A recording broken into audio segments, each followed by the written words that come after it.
দেখতে দেখতে বাসায় ধান চলে এসেছে, আর কিছুদিন পর ধানগুলো ভেঙেও নিয়ে আসবো।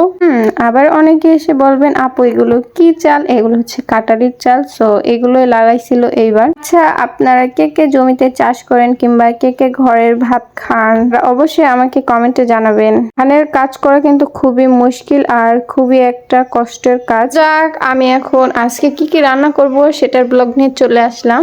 আমি কলার গাছের মগজ, তার সাথে কিছু কিছু শাক, আর তার সাথে কিছু কিছু আলু ঝুরি করে ওগুলো ভাজবো। আর এই পাশে হঠাৎ দেখি আমার দাদি মিষ্টি লাউ কেটে নিছে, এগুলো বড় মাছ দিয়ে রান্না করা হবে। আসলে আমার কিন্তু মিষ্টি লাউ খেতেও ভালো লাগে, আর আমি মাছও কিন্তু খাই হালকা পাতলা। হালকা পাতলা বলতে কি বোঝায় জানেন? অল্প অল্প করে খাই, তেমন বেশি করে খাই না।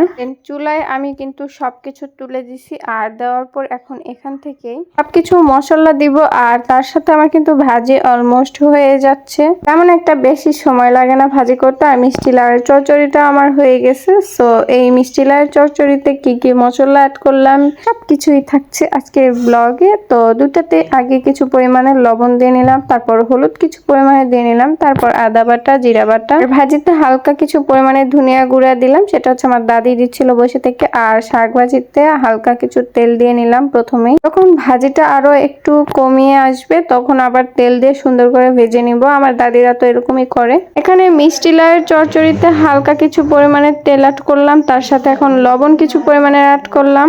আজকে একসাথে দুই জায়গাতে সবকিছু একটু একটু করে অ্যাড করে দিচ্ছি, কারণ আলাদা আলাদা ভাবে সবকিছু যদি দেয় অনেক বেশি সময় লাগবে, তাই জন্য দুইটাতেই একটু একটু করে সবকিছু দিয়ে নিচ্ছি। আর এখন দিলাম ধনিয়া গুঁড়া, এটা হচ্ছে আমাদের বাসায় সচরাচর সবসময় থাকে। তো এই জন্যই ধনিয়া গুঁড়া অ্যাড করি। আর ধনিয়া গুঁড়া অ্যাড করলে আসলে রান্নাগুলো অনেক বেশি টেস্ট হয়। সবকিছু অ্যাড করে দেওয়ার পর এটা একটু মাখিয়ে নিলাম, আর মাখা নেওয়ার পর এটা হচ্ছে চুলায় তুলে দিলাম। দেন হয়ে গেল আমাদের চচ্চড়ি। আর এই পাশে এখন হচ্ছে রান্না করব রুটি, চালের রুটি বানাবো। সেই সময় গাইস এত পরিমাণ চুলায় ধোয়া, আর এই ধোয়ার কারণে আমার তো চোখ মুখ একদম অন্ধকার হয়ে আসছিল। বাবারে বাবা, এত ধোঁয়াই থাকতে পারবো না, তাই তো আর ভিডিওই করিনি। দেন তারপর হঠাৎ দেখি তো এখন রুটি বানাবে। সো একটু আটাটা গরম গরমই রেখে রুটিটা বানাচ্ছে। আর এটা হচ্ছে আমার আন্টি বানাচ্ছে। আন্টি কিন্তু অনেক সুন্দর করে গোল গোল রুটি বানাতে পারে, যদিও বা আমি এখন পর্যন্ত শিখিনি কিংবা আমি এখনো পর্যন্ত বানাতে পারি না। কিন্তু আমার বাসার